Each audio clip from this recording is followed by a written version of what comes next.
the modal number of goals. I'll go through the median as well as the modal number. The modal number of goals is the number of goals that has the highest frequency. So the highest frequency is 7. So the number of goals with the highest frequency is 1, right? So 1 goal. Next, we want to find the median number of goals. Now, this one might be a little bit tricky, right? So if you want to find the median number of goals, you need to find the middle value. Now, there is a formula to find the position of the median, which is a half n plus 1. N is the 25.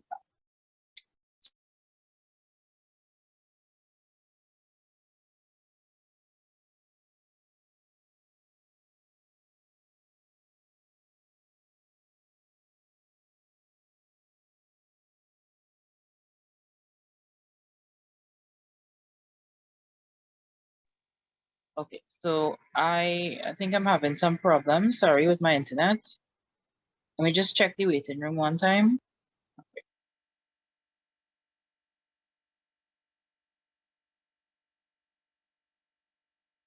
All right, so the median is the middle number, right? So the middle position will be the 13th position, and there's a formula that we can use to find the 13th position.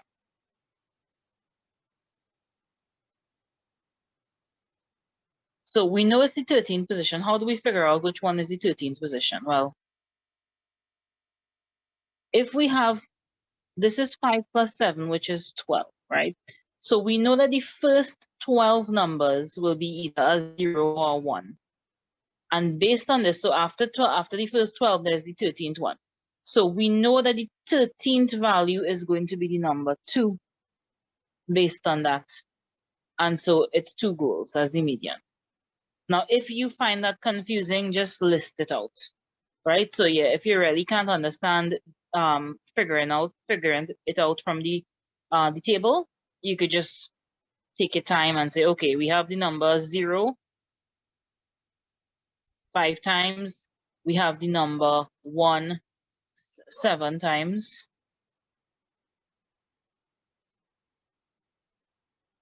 And then, you know, we have the number 2 3 times. And the same way you'll figure out that the number 2 3 times. And by a similar manner, if you really need to do it like that, you could figure out that the 13th number is going to be the number 2. So hence we have 2 goals. Right? Most people should be able to figure it out from the frequency table. And then for this one, okay. So we had 2 misprints in this one. The first one I told you about last week, where you have the modal class. So the modal class is the most common class. Give me 1 second, please.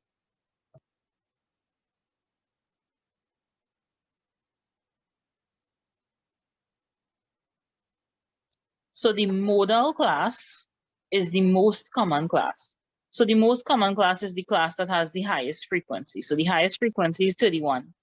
And the class with the highest frequency is X lies between 70 and 80, right?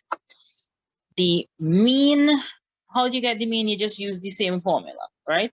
It's an estimate of the mean because we are using the class midpoints.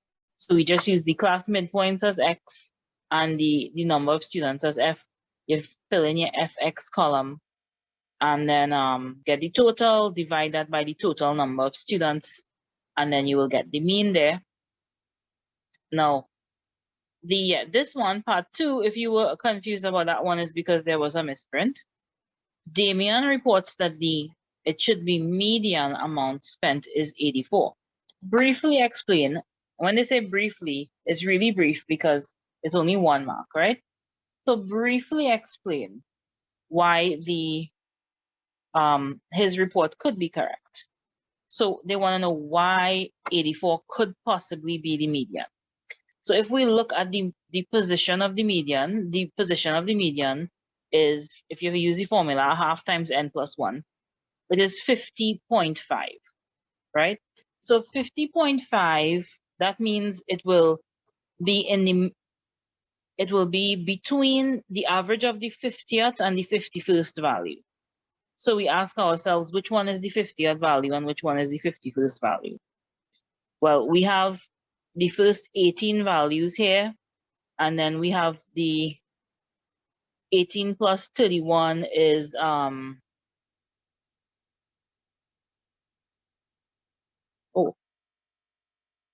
do we have, yeah, 18 plus 31 is 49, right?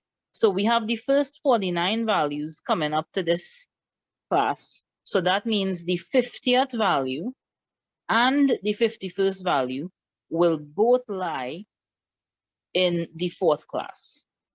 So if the 50th value and the 51st value both lie in that class, then the median must lie in that class, right? So the median definitely is going to be in that 4th class there.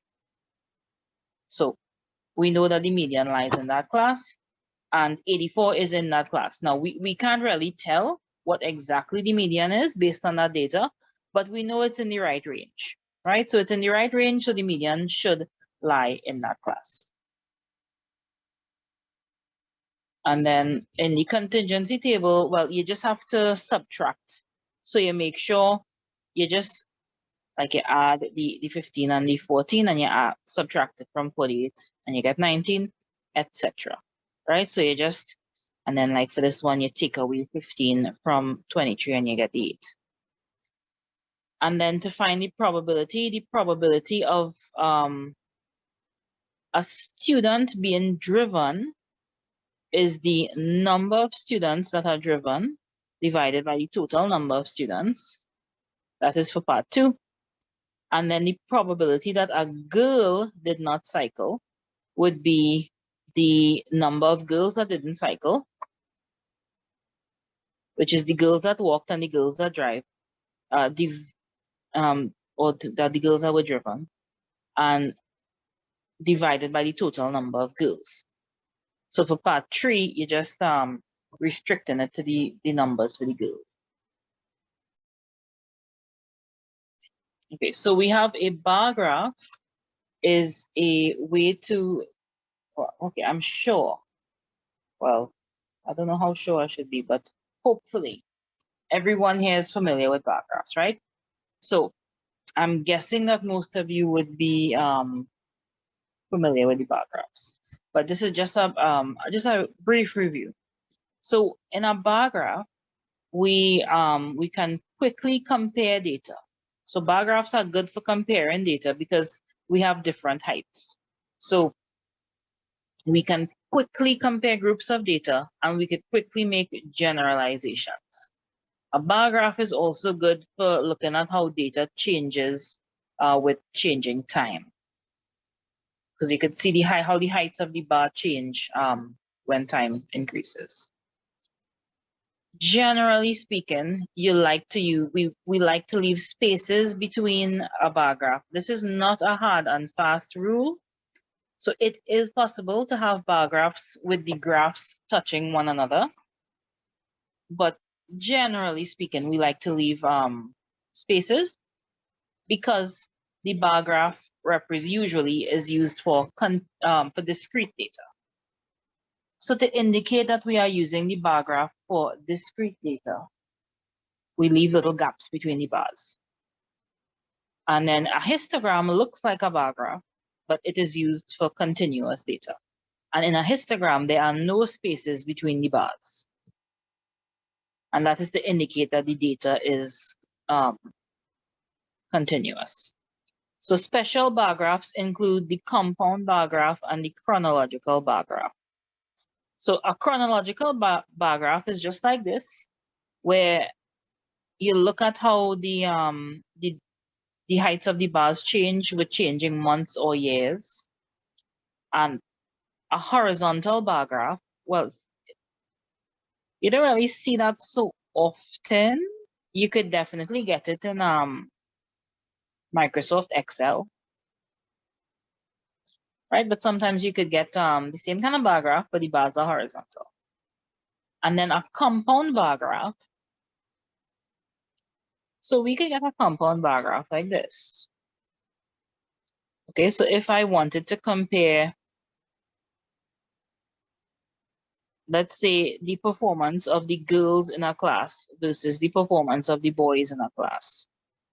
And then I wanted to look at how the performance compared over the 3 terms. But I didn't just want to look at the whole class. I wanted to look at boys versus girls. Right, so I could have a compound bar graph. So the one bar could represent the marks for the boys, and the other graph could represent the marks for the girls, right? So this would be the term 1, 2, 3, and this would be the mark, right? And then we will have the marks for the boys, and then we would have the marks for the girls. And then you would have a little key. So that's something like that. That would be a compound bar graph.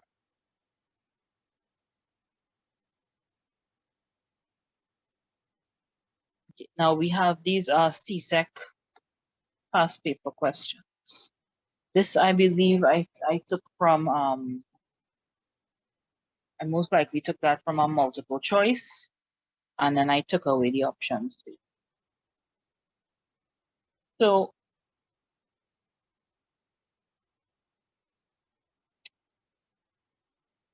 let's look at it.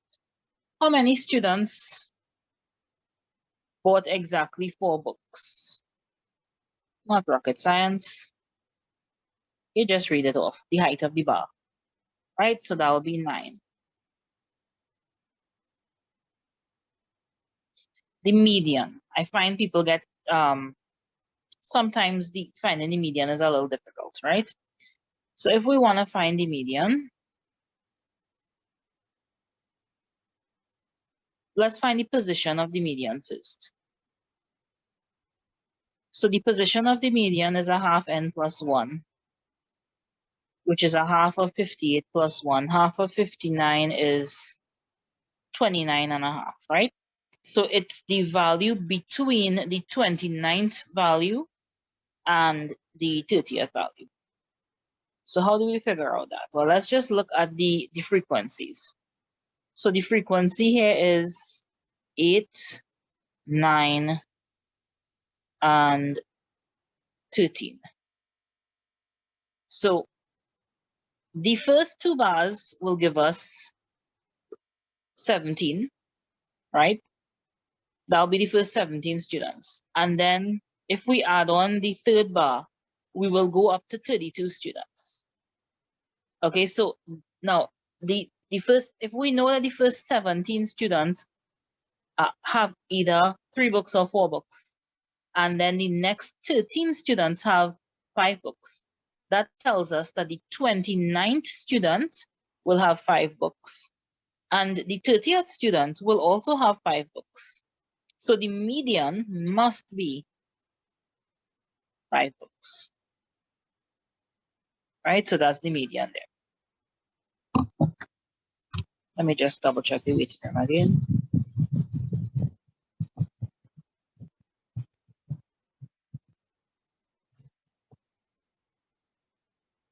Okay. So I'll give you a second to take that down. Part A, the modal age is the most common age. The most common age is the age that corresponds to the highest bar at 7 years. And then how many students took part in the survey? Well, the number of children. So let's add up the total number of children for every bar. So we have 3, 4, 2, 5, and 1.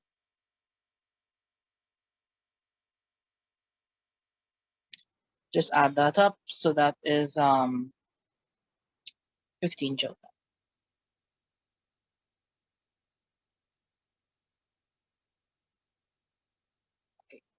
Next, we have a past paper question on bar graphs. So we have the number of bananas produced annually on a farm over a period of 6 years.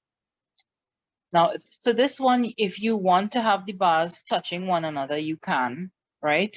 Because they said a scale of 1 centimeter to represent 1 year. Now, the way I'm doing it now, if any of you printed this page out, I am going to do it as if this is 1 centimeter. Okay, so I'm gonna do it like this. So this as if this is 1 centimeter. So if you printed it out, you could use this page. If not, just use a graph book, right? If you don't have a graph book, you could use a notebook, but I would prefer if you use a graph book for this, right?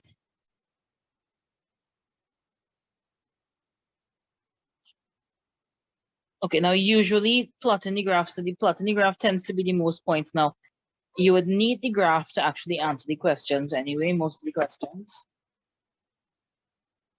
Determine the range of the number of bananas produced between 2010 and 2015. So that does not mean the first value minus the last value, or the last value minus the first value. It means the highest value minus the lowest value. That'll be the range. Okay, so the range is the highest minus the lowest.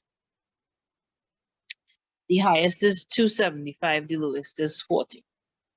Right, so we have 275 minus 40, which will be 235 tons. Units are important. Next, during which year was there the greatest production in bananas? Well, you could see that on the table, but you could also see it on the graph, right? So that'll be 2011.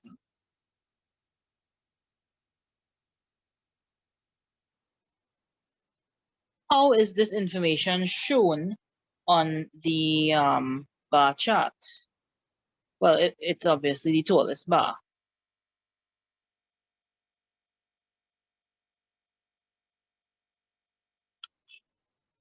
Right, 2011 has the tallest bar.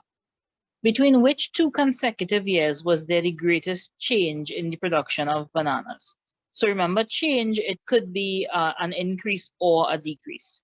So where is there going to be the biggest change that you all see?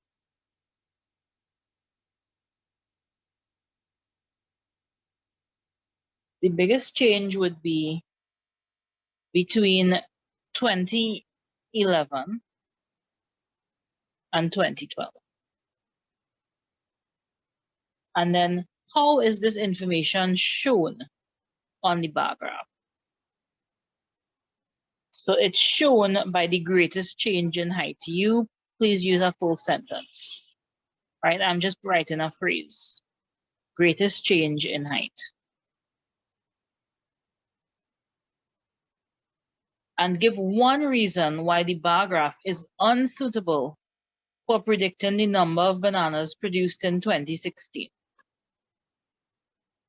All right. Let me hear from somebody. You could type it in the chat if you want. Now, why is this bar graph not suitable for predicting the production in 2016?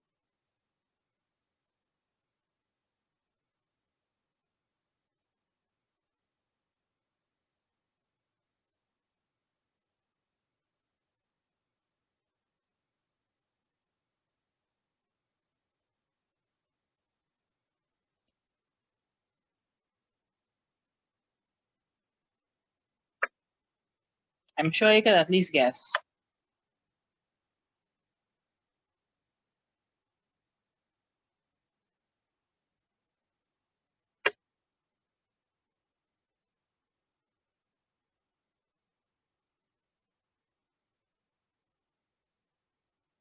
Nobody?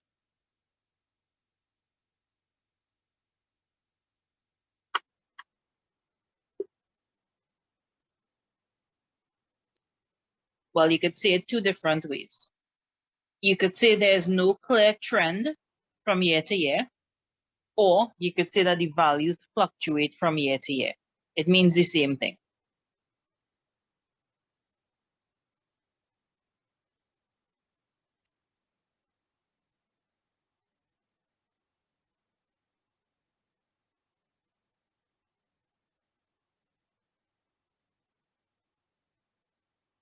So you really wouldn't know. You wouldn't know if it will continue to go up or if it will decrease again.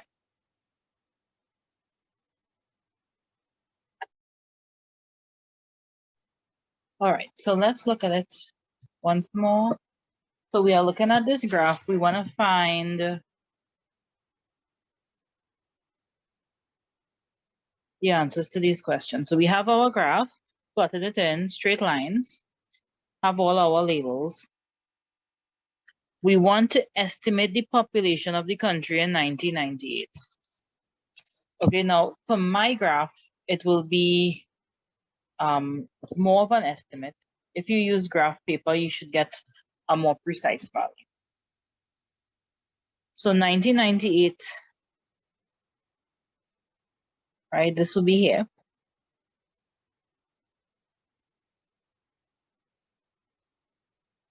Extend to touch the graph.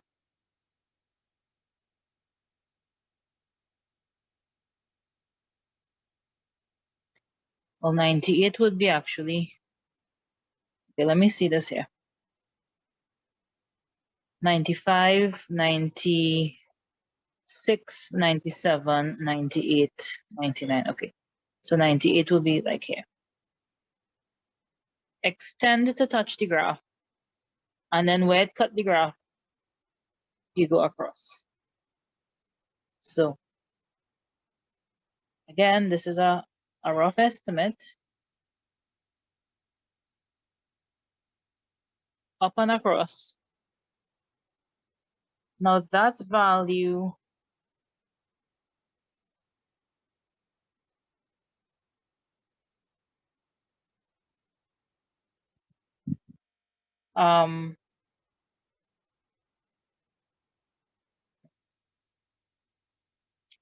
I think there was a mistake with this one.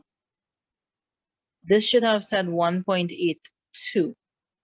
Let me just change this. 1.82 would have been here.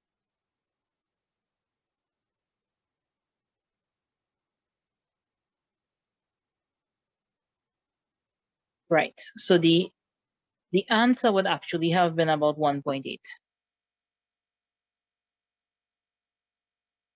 So the answer for that, you should have gotten about 1.8 million, right? So the estimated value, 1.8 million. Let me write it over.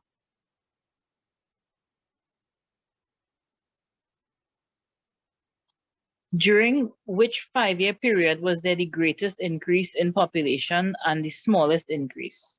So the greatest increase should have been between 1990 to 1995.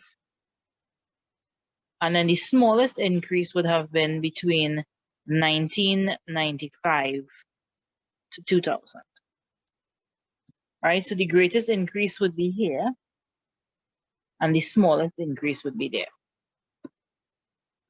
And then how are the two facts shown? So the greatest increase,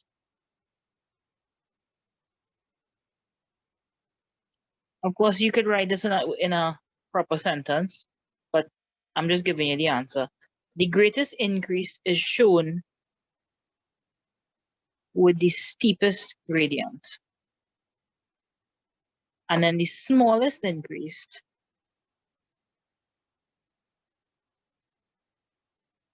is shown with the gentlest gradient. Or you could even say the lowest gradient.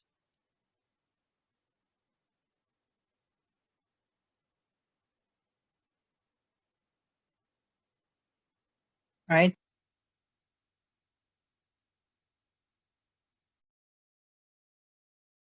So now we are looking at pie charts. So a pie chart is a circular chart divided into sectors, and the size of each angle tells us the fraction of data that is represented. So again, this is something that you would have done in primary school and I believe in lower forms. And it's just being able to work with angles. A little bit of geometry here. So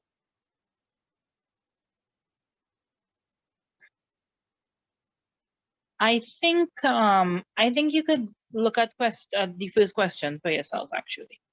So using your knowledge of geometry, I think you could attempt question 1, right? So remember you have 360 degrees in a circle, and based on that, you should be able to figure it out, right? So I'll give you maybe 5 minutes, right? So I'll give you about 5 minutes and then you could try that one.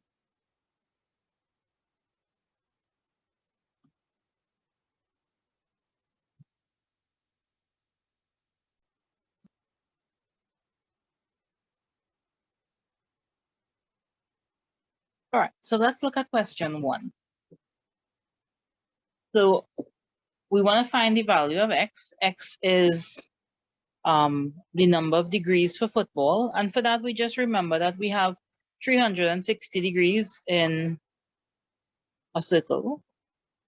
So x is simply 360 minus 94 plus 45, right? Which is 360 minus 139, which is 221. Next, what percentage of the students chose cricket? Well, we have the value in degrees, but we want to write that as a percentage. So we have 94 degrees over a total of 360 degrees in a circle. To convert that to a percentage, we just multiply by 100. You could type that in on your calculator.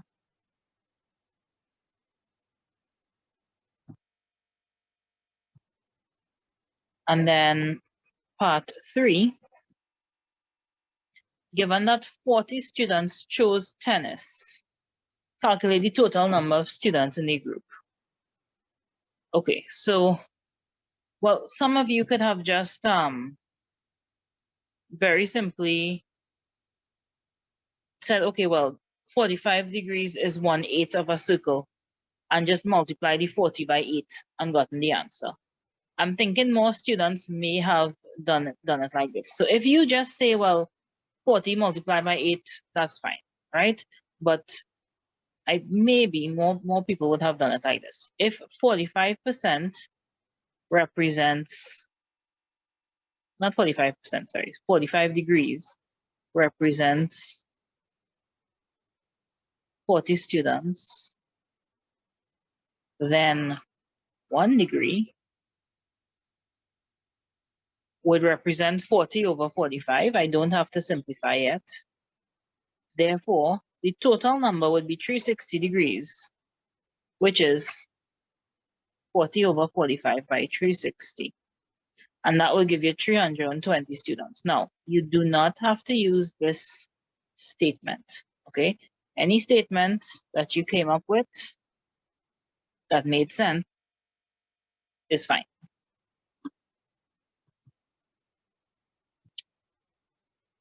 All right, moving on. Okay, let me just give you a minute to copy that if you don't have it. And then take a minute to do question 2. So question 2 would be 3 parts based on 1 pie chart. So this is, again, this is a CSEC. I think this would have been a multiple choice. It would have been 3 multiple choice, yeah, 3 multiple choice questions based on the same diagram, right? So these are CSEC questions. The number of boys who chose football. So football is clearly 90 degrees. 90 degrees is a quarter of a circle. So we take 1/4 of the total, you could do that mentally, that's fine. Right, so that'll be 40 boys. Next, the if you wanted, you could have also done 90 over 360 multiplied by the 160, same answer. Next, the probability that a boy chosen at random participated in boxing. So boxing is 45 degrees. So if you knew that just off the bat that 45 degrees is 1/8 of a circle, you could go straight to the 1/8. If not, you could do the 45 over 360 and then simplify that down. But remember, you would not be able to use a calculator to simplify that for multiple choice, for paper one. And next, how many boys participated in cricket? All right, this one, a little bit of geometry here. So if we divide it like this, we would see that this is 90 degrees, this portion is 90 degrees, and this portion is 45 degrees because of vertically opposite angles, right? So that will give us 135 degrees. Now, if you wanted to say, well, you could use like a if then therefore statement, or you could do it almost mentally and say, well, you already know that for the you know that for football, the football is 40 boys. So that means every 90 degrees would give you 40 boys. Right? So this 90 degrees will give you 40 boys, and that 45 degrees would give you half of that, which is 20. So you add the 40 and the 20, that will give you 60 boys. But again, if you wanted to do your statement another way, fine. For the multiple choice, the statement is not as important. Next. A survey was conducted among 48 persons to find out what mobile network they used. The table below shows the results of the survey. So we have Wire, Tech, Digilec, Ophone, and other.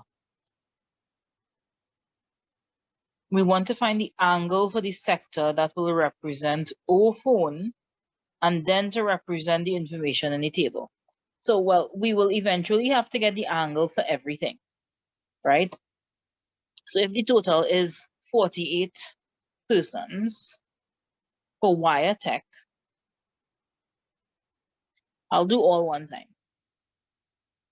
It will be 20 over the total, which is 48, multiplied by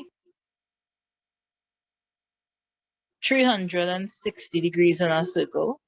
That will give you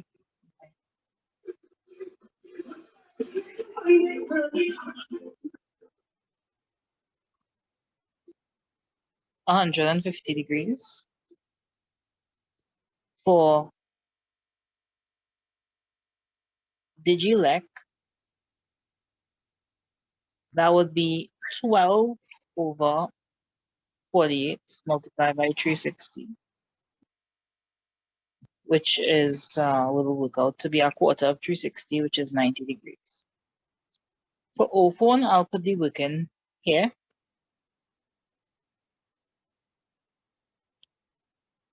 $10 over 48 by 360, and that will work out to give you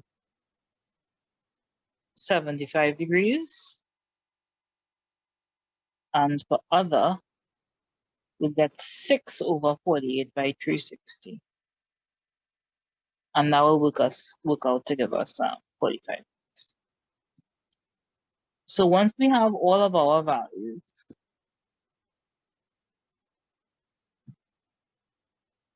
you just draw up your pie chart. So you should have a geometry pan, right? So you should get a geometry pan. Now I am just going to do a rough sketch of what it would look like.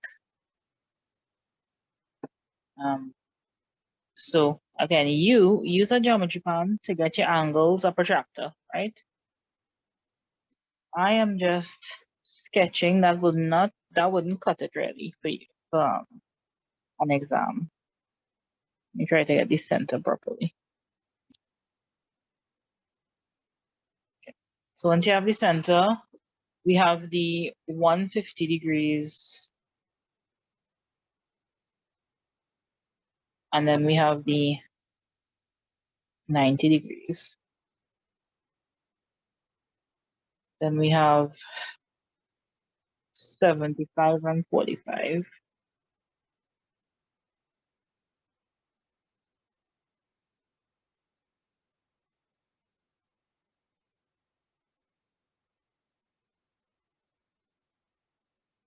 Okay.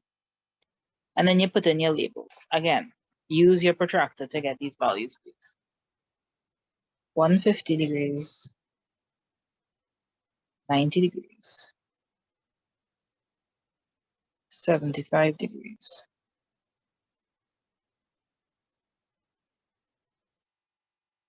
And then you put in your labels.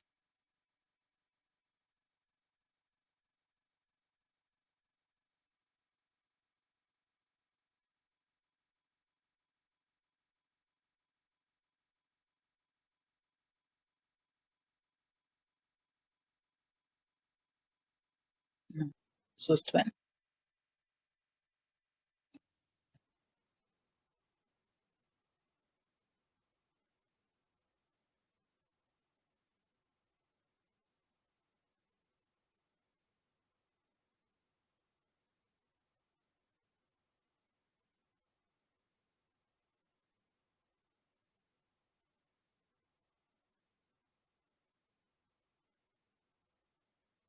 And then let's put a heading or a title.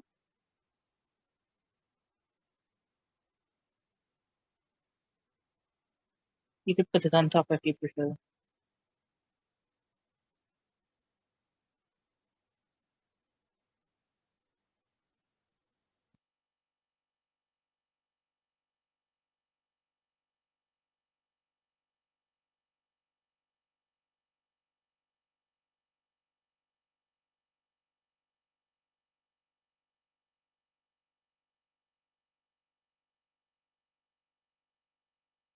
All right.